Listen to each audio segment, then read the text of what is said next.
Բարի երեկո հարգելի հետևորդներ, այսօր մեր տաղավարում հյուրընկալել եմ միջազգայնագետ Հայ-ԱՔՖ-ի անդամ Նուա Սողոմոնյանին։ Բարև ձեզ, պարոն Սողոմոնյան։ Բարև ձեզ, սիրելի Շնորհակալություն, որ հավես ընդունեցիք։ Պարոն Սողոմոնյան, սկսենք նրանից, որ այսօր կալանավորվեց Ռոբերտ Քոչարյանը, Հայաստանի Հանրապետության երկրորդ նախագահը, իդեպ նրա գործով անցնում է Սերժ Սարգսյանը, լուսահոգի Անդրանիկ Մարգարյանը։ Այս ամենի համատեքստում չմոռանանք, թե ինչ տեղի ունեցավ Գագիկ Ծառուկյանի հետ կապված։ Եվ եթե այս ամենը փորձենք մի պատկերի շրջանակներում տեղավորել, ինչ է ստացվում, ինչի մասին է այս քրեական գործը եւ ինչի է ուզում հասնել Փաշինյանը այս դեպքում։ Եվ կարող ենք ասել առհասարակ, որ այս դեպքում եւս իրավապահ համակարգը կառավարվեց մեկ մարդու կողմից։ Խնդրեմ։ Երեք Ռոբերտ Քոչարյանի դատավարության այդ ընթացքում Բաքվում ես էլ էի գնացել, որովհետեւ մեր սկզբունքն է, որ քաղ բանտարկյալների համար պետք է բոլորս պայքարենք, մեր անձով ներկա լինենք եւ կապ չունի թե դու ոնց ես վերաբերվում որ գործ չի։ Ես երբեք օրինակ Ռոբերտ Քոչարյանի ճատագովը չեմ եղել, չեմ ընտրել նրան ընտրությունների ժամանակ 2003 թվականին թեկուզ, բայց ակնհայտ կերպով Ռոբերտ Քոչարյանը քաղաքական բանտարկյալ է։ Հիմնավորեմ թե ինչու։ Կալանքը ընդհանրապես որ կիրառվում է, դա արդարադատության բաղադրիչներից մեկն է առհասարակ, ճիշտ է, որպեսզի չփախչի մարդը արդարադատությունից, ազդեցություն չգործի քննության այլ մասնակիցների նկատմամբ, չկրկնի ենթադրյալ հանցագործությունը եւ այլն։ Երբ որ մենք նայում ենք այդ տեսանկյունից, նպատակի տեսանկյունից, արդյոք Ռոբերտ Քոչարյանի, Գագիկ Ծառուկյանի, Անդրանիկ Թևանյանի, Արեքնազ Մանուկյանի, Ավետիք Չալաբյանի, Խաչիկ Գալստյանի եւ հիմա որ թվարկեմ, շատ երկար կտենի։ Այդ բոլոր գործերի նպատակը արդարադատություն իրականացնելն է, կոնկրետ Ռոբերտ Քոչարյանի պարագայում։ Ես բացարձակ չեմ խորանում այն արարքների հետ կապված նրան մեղսագրվող, ինչը որ քննչական կոմիտեն հայտարարեց։ Գույք, գումարներ եւ այլն եւ այլն։ Ես դրանց մեջ չեմ մտնում, ինձ դա այդ իրավունքը չեմ վերապահում գնահատական տալ, իրավական գնահատական տալ կամ փաստական հանգամանքների մեջ խորանալու։ Ինձ հետաքրքրում է հարցի հետեւյալ կողմը։ Ինչու 2001, 2, 3, 4, 5, 6, 7, 9 թվերին տեղի ունեցածի վերաբերյալ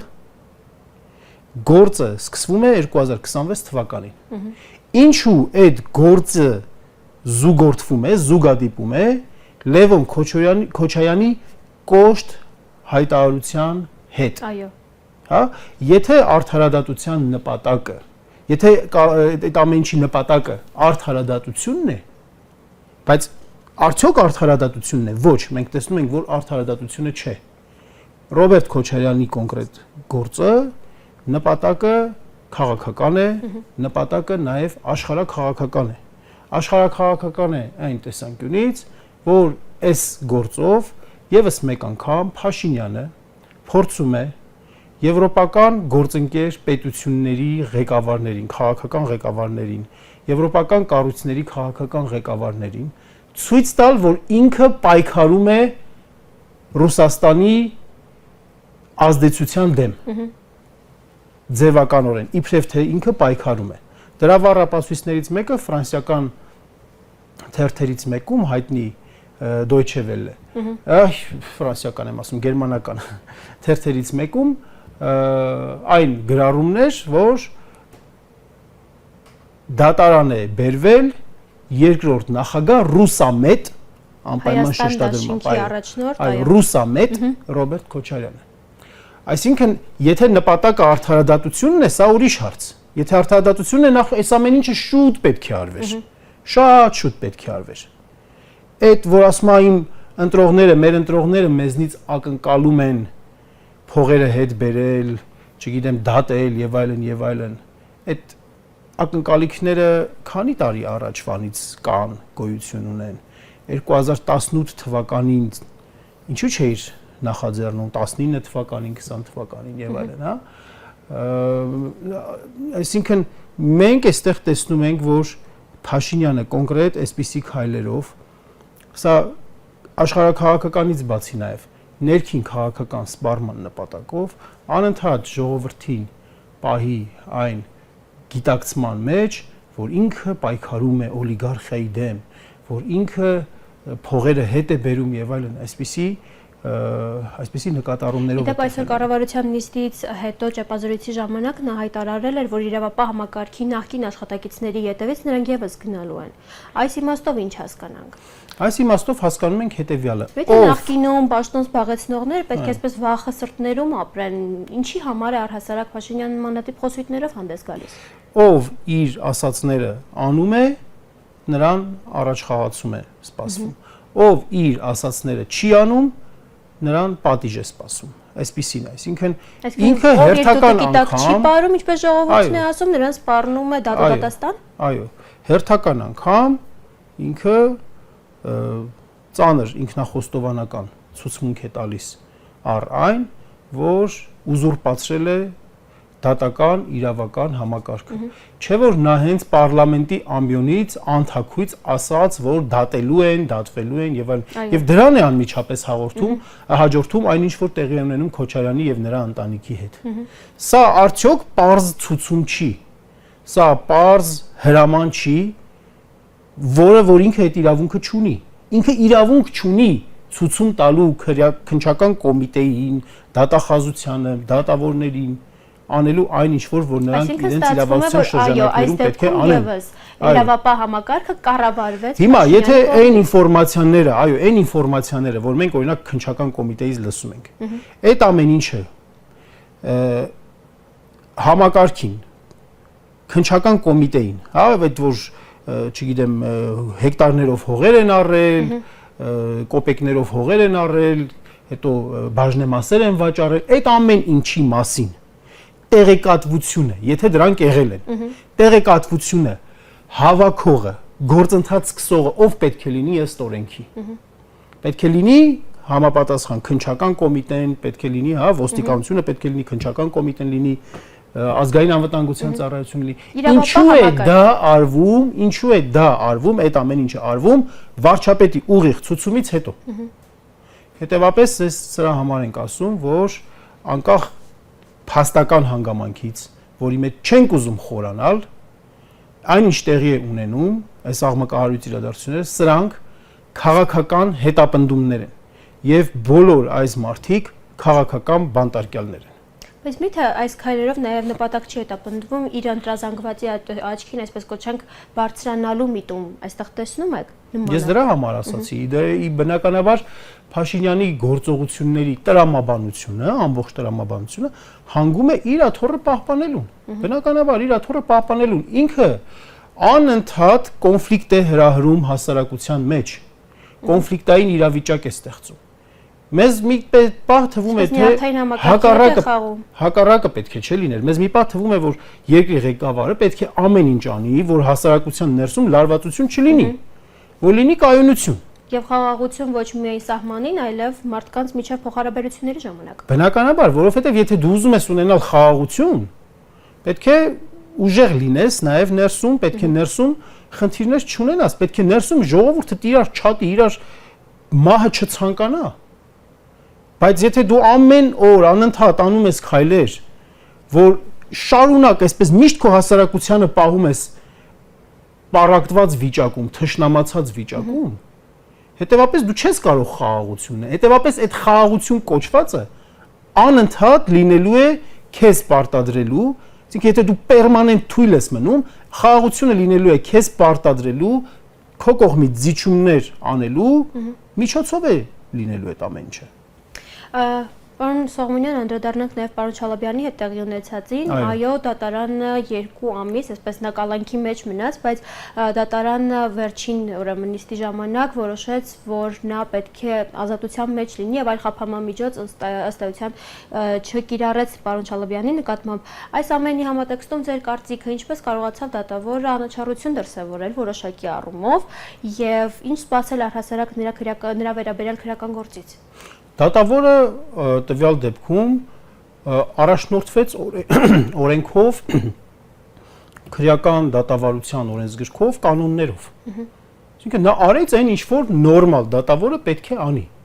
Ոչ մի հիմք, որովհետև չկար Ավետիք Չալաբյանին կալանք որպես խափանման միջոց եւ առհասարակ խափանման միջոց կիրառելու։ Ինչու՞։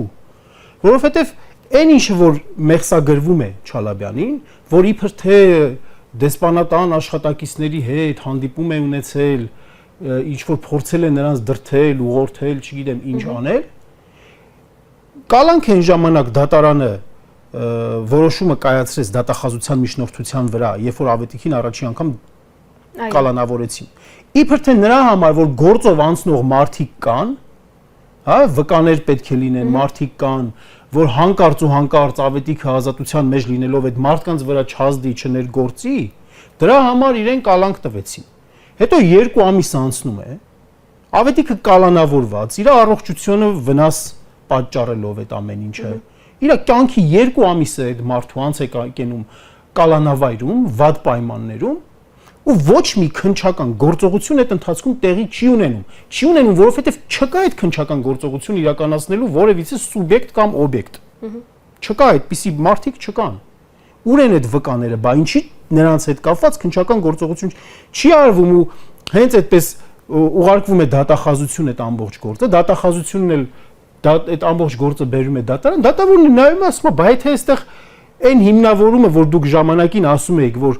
այլ մարդկանց վրա չազդի, դրա համար կալանավորում ենք, բայց չկան այդ մարդիկ, գործը բացում ենք, չկան այդ մարդիկ։ Եվ ըստեյության կալանքն ամենածանր պատժի մեթոդն է, որը կարող է կիրառվել մարդու վրա։ Իհարկե, կալանքը կիրառվում է բացառիկ դեպքերում, ընդհանրապես պրակտիկան այդպես է հուշում, որ բացառիկ դեպքերում, այսօր մենք եթե նայենք բազմաթիվ դեպքեր կան, որ մարդասպանները, քրեական գործով անցնող մարդասպանները, օրինակ ոչ կալանքի ռեժիմում են գտնվում, տնային կալանքի ռեժիմում են գտնվում կամ այլ բաներում են գտնվում կամ այլ ծանր հանցագործություններ կատարածները, հա? Կալանք այն ամենածայրահեղ դեպքում է օգտագործվում, երբ որ կա ողջամիտ կասկած, տվյալ պարագայում ինչ է Ավետիք Չալաբյանը փախչելու էր Հայաստանից, ամոթ է պարզապես, հա? Կամ այսպես կոչված ենթադրյալ իրեն մեղսագրվող արարքը կրկնելու էր այն պարագայում, երբ որ այլևս ընտրություն չկա, հա? Ուղղակի անհեթեթություն էր այդ ամեն ինչ, այդ ամբողջ ծայրից ծար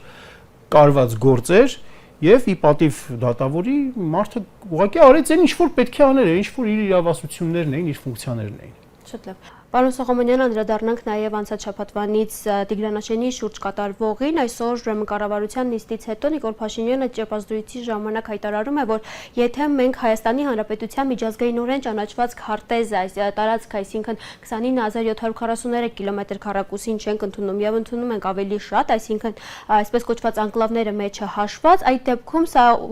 անուղղակիորեն նշանակում է պատերազմ Ադրբեջանի նկատմամբ։ Այս ամենի համատեքստում ինչպես պիտի վարվի Հայաստանի Հանրապետության քաղաքականությունը, որպեսզի հայ ժողովուրդը այսպես վնասներ չկրի եւ քանի որ շատ են խոսույթները Տիգրան մասին առայն, որ նա բավականին մեծ դեր ու նշանակություն ունեցող տարածք է Հայաստանի Հանրապետության համար անվտանգային առումով։ Տեսեք, Փաշինյանը խաղաղության հեռանկարը կապում է լեգիտիմությանը առնչվող խնդիրների հետ։ Այսինքն ասում է, որ եթե մենք բոլոր լեգիտիմ հիմքերը ապահովում ենք, ապա այդ դեպքում մեր խաղաղությունը ապահովում է։ Խաղաղությունը այլ կերպ ասած կախված է լինում միջազգային իրավունքից։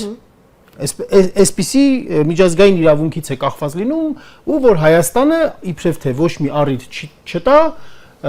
թշնամուն հակառակորդին իր համար գուցե բարեկամին պատերազմ հայտարարելու հարցում։ Եթե լեգիտիմությունն է հարցը, ապա պետք է խորանանք այդ խնդրի արմատների մեջ։ Ով ասեց, որտեղ է գրված, որ Տիգրանաշենը կամ Փաշինյանի ասած Քյարքին, վերին ոսկեպարը կամ Փաշինյանի ասած յուխարը ազգի փարան, ներկայիս ազատամուտ բնակավայրի մեջ գտնվող են տարածքները, որոնց Փաշինյանը անվանում է Սոֆուլու Բարխուդարլու, ով ասաց, որտեղ է գրված, որ դա պատկանել է խորհրդային Ադրբեջանի։ Չէ՞ որ ինքը ինչ է ասում, ասում է Հայաստանի եւ Ադրբեջանի միջև հարաբերությունները պետք է կարգավորվեն Ալմաթայի հռչակագրով, որով Հայաստանը ճանաչում է խորհրդային Ադրբեջանին խորհրդային Ադրբեջանի տարածքի շրջանակներում, խորհրդային Ադրբեջանն էլ Հայաստանին ճանաչում է խորհրդային Հայաստանի շրջանակներում, որ փաստաթղթով է Տիգրանաշենը,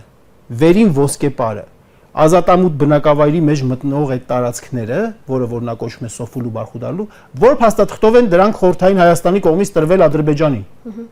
Ոչ մի ըստ խորհրդային միության սահմանադրության միութենական հանրապետությունների միջև տարածքների հարցերը, տարածքային փոխանակումների, տարածքների հանձնումների, այսպիսի հարցերը հետևյալ կերպ են լուծվել։ Կնքվել է պետությունների միջև միջպետական պայմանագիր, որը պետք է վավերացվի խորհրդային միության գերագույն խորհրդի կողմից։ Խորհրդային Հայաստանի եւ խորհրդային Ադրբեջանի միջև երբեք չի կնքվել որևէ պայմանագիր Տիգրանաշենը, վերին ոսկեպարը եւ մյուս մնացած այդ տարածքները, որոնց որ ասում է Սոֆուլու Բարխուդալու խորհրդային Հայաստանից խորհրդային Ադրբեջանին փոխանցելու մասին։ Եթե այդ տարածքներում բնակվել են ազգությամբ այսպես կոչված ադրբեջանցիներ, որտեղ որ կոլխոզներ են հիմնվել եւ նրանց տրվել է որոշակի վարչական ադմինիստրատիվ կառավարման ներքո է դրվել այդ տարածքները, դա չի նշանակում, որ խորհրդային Հայաստանը տարածք է տվել խորհրդային Ադրբեջանին, ինչպես որ ժամանակին խորհրդային Ռուսաստանը Ղրիմը տվեց խորհրդային Ուկրաինային։ Հիմա, եթե լեգիտիմությանն ենք գալիս, այդ տարածքները, այսպես կոչված անկլավներ չեն։ Հետևապես Ադրբեջանը որևէ բան այդ առումով պահանջելու չունի, եթե լեգիտիմության հարցն ենք քննարկում, չունի։ Իսկ եթե Ադրբեջանը դա զորբայությամբ է պահանջում, պարզապես ասում է, որ եթե չտաս ես պատերազմ կանեմ, չնայած Ադրբեջանը այդքան Իլհամ Ալիևը այդքան չի ասում այդ մասին, ինչքան որ Փաշինյանն է ասում այդ մասին։ Այդ խաղաղություն կոչվածը ուղղակի փուչիկի նման կպայթի օդում։ Հիմա մի բան հասկանանք, էլի նաև։ Խաղաղությունը երբ է հնարավոր, Սիլվի ջան, ես եւ դուք, եթե ունենք իրար հետ խնդրեմ։ Ես եւ դուք երբ իրար հետ կունենանք խաղաղ վիճակ։ Այն դեպքում, երբ որ երկուսից մոտ էլ լինի, չէ, ցանկությունը իրար հետ խաղաղ լինելու։ Եթե Ադրբեջանի մոտ կա ցանկություն Հայաստանի հետ խաղաղ ապրելու, ապա ինչին է պետք, օրինակ, նրան, Ադրբեջանին ինչին է պետք այդ տարածքը, Տիգրանաշենը, որի մեջ մտնում է միջպետական ճանապարհի մի հատված, 4 կարծեմ կիլոմետրանոց հատված։ Ինչ է անելու ճանապարհի այդ կտորը Ադրբեջանը։ Ինչ նպատակով է օգտագործելու։ Ոչ մի նպատակով։ Այսինքն խաղաղությունը սին է եւ անհեթեթ։ Այս եւ շարունակենք, հա։ Հիմա որ իր բանավոր կարգադրության հիման վրա 20 թվականի դեկտեմբերին նաեւ Ադրբեջանին է տրվել Որոտանի մոտ, հա, Գորիսկապան ճանապարհի մի քանի հատվածներ։ Ինչ է անում այդ ճանապարհի հատվածները Ադրբեջանը։ Ոչինչ չի անում, բացի նրանից, որ բլոկավորել է մեր տեղաշարժը։ Ներկայությունն է Հայաստանի քաղաքացիների տեղաշարժը։ Դա խաղաղություն ուզող պետության վարքագիծ է։ Ոչ։ Այսինքն մենք տեսնում ենք բարձ, որ Ադրբեջանը չի ուզում խաղաղություն։ Եթե նա ուզենար, նա ոչ միայն անկլավների հարց կբարձրացներ, եթե նա ուզենար խաղաղ։ Մանավանդ որ Արցախը վերցրել նվիրել է, վերցրել փաթեթավորել նվիրել է Արցախը։ Եթե նա խաղաղություն ցանկանար, այդ հարցերը չէր բարձրացրի ու մեր տարածքները, որոնք որ մեզ են պատկանում, Հայաստանին են պատկանում, Գորիսկապան ճանապարհն էլ է Հայաստանին պատկանում, որովհետև խորհրդային Հայաստանի կողմից իրականացված հողահատկացման հիման վրա այդ ճանապարհը կառուցվել։ Այդ ճանապարհի մասերը ադրբեջանցիները չեն կառուցել։ Դա խորհրդային Հայաստանի կառավարությունն է կառուցել։ Խորհրդային Հայաստանի կառավարությունը ճանապարհ կարող էր կառուցել միայն խորհրդային Հայաստանի տերիտորիայի վրա։ Ու ոչ մի փաստաթուղթ էլ չկա, որ խորհրդային Հայաստանը այդ տարածքները տվել է Ադրբեջանին, չկա նման բան, հա։ Հետևաբար, եթե լեգիտիմության տեսանկյունից ենք մոտենում, ապա Ադրբեջանի հավակնությունները ոչ լեգիտիմ են։ Եթե մոտենում ենք ոչ լեգիտիմության տեսանկյունից, Որն է խաղաղության հիմքը։ Ապա խաղաղության հիմքը կայունությունն է, հզորությունն է, ուժեղությունն է եւ այդ թվում նաեւ ներքին միասնությունն է, ինչը որ այս մարդը հետևողական ձևով քանդում է։ Պարոն Սողոմոնյան, եւ անընդհատ այսպես հողեր հանձնելու միջոցով ինչպիսի վտանգավոր հոգեբանություն կարող է ստեղծվել ժողովրդի մոտ։ Այո,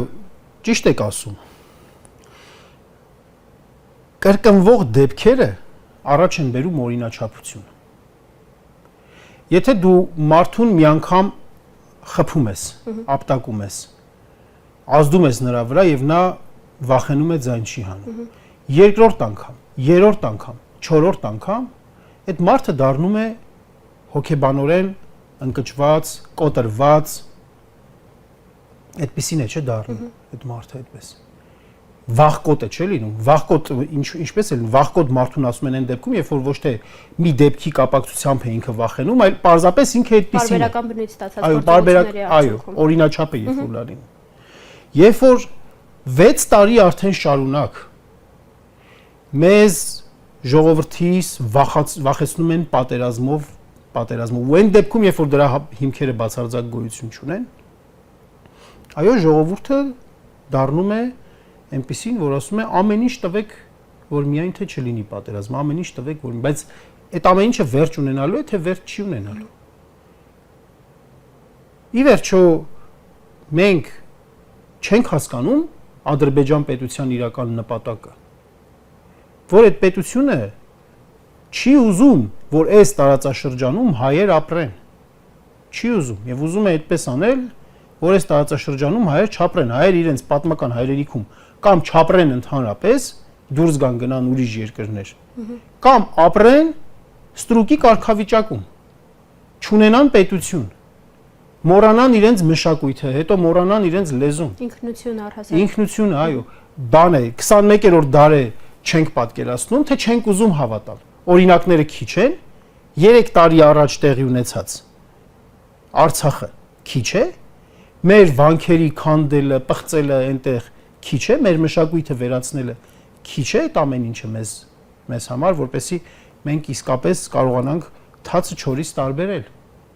ջոկել։ Այնպես որ երբ որ հղում է անում լեգիտիմության հարցերին, ապա ինքը այստեղ ընդհանրապես խոսելու տեղ չունի։ Ոչ մի լեգիտիմ